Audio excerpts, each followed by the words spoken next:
अस्सलाम वालेकुम दोस्तों। ज़िंदगी की एक तल्ख़ हकीकत के बारे में मैं आपको आज बताना चाहूँगा। वो तल्ख़ हकीकत है कि अपनी मिस्टेक्स को एक्सेप्ट करना। हम सब में ये एक बीमारी होती है कि हम कभी भी अपनी मिस्टेक्स को एक्सेप्ट नहीं करते। हम ये भूल जाते हैं कि अगर हम इन मिस्टेक्स को एक्सेप्ट कर लेंगे तो हमारी एक नई ज़िंदगी स्टार्ट हो जाएगी। हमारे दिमाग में ये फ़तूर होता है कि मैंने ये जो काम किया है शायद ये गलती नहीं है। तो दोस्तों मैं आपको कुछ पॉइंट्स बताना चाहूँगा कि जिन पॉइंट्स से आपको आइडिया होगा कि मिस्टेक्स को एक्सेप्ट करने से हमारी ज़िंदगी में क्या तब्दीलियाँ आती हैं। सबसे पहली तब्दीली जो हमारी ज़िंदगी में आती है दोस्तों, वो होती है फ्रीडम फ्रॉम गिल्ट। हम लोग अपने आप को मुजरिम समझते रहते हैं कि ये मैंने गलती की है तो मैं मुजरिम बन गया हूँ।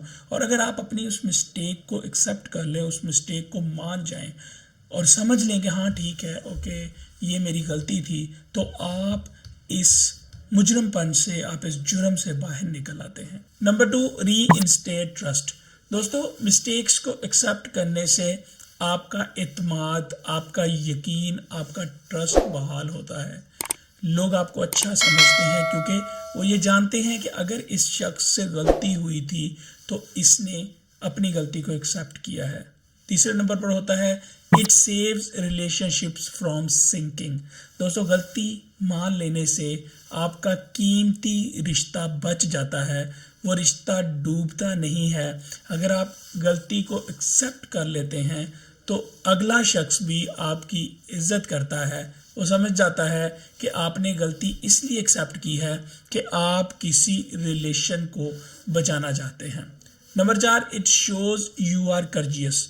दोस्तों अगर आप मिस्टेक्स को एक्सेप्ट करते हैं तो इस चीज़ से ये पता चलता है कि आप में हिम्मत, आप में हौसला दूसरे लोगों से ज़्यादा है। क्योंकि हर किसी के हौसले, हर किसी के हिम्मत में ये बात नहीं होती कि वो अपनी गलतियों को एक्सेप्ट कर सके और सारी मिस्टेक्स को भूल कर ज़िंदगी में आगे बढ़ सके।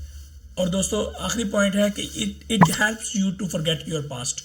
जब तक आप मिस्टेक्स को याद रखते हैं, अपने दिमाग पर सवार रखते हैं, आप अपने पास्ट में जी रहे होते हैं। लेकिन जब आप अपनी मिस्टेक्स को एक्सेप्ट करके ज़िंदगी में आगे बढ़ जाते हैं तो याद रखें कि आप फ्यूचर की तरफ चल पड़ते हैं और आप अपने माजी से निकल आते हैं। दोस्तों आपके माजी ने आपको कुछ नहीं देना क्योंकि वो तो गुजर गया। अगर आपने तरक्की करनी है तो आपको अपने फ्यूचर में जाना पड़ता है और फ्यूचर में तभी जाया जा सकता है जब आप अपनी मिस्टेक्स को एक्सेप्ट करके आगे बढ़ जाते हैं। इट वॉज़ मी काशिफ और ये थी मेरी आज की वीडियो इन पॉइंट्स के बारे में। एक दफ़ा आराम से बैठकर आंखें बंद कर सोचिएगा ज़रूर कि आपने ज़िंदगी में कौन सी ऐसी गलतियां की हैं जो आज भी आपको लेकर पास्ट में बैठी हैं।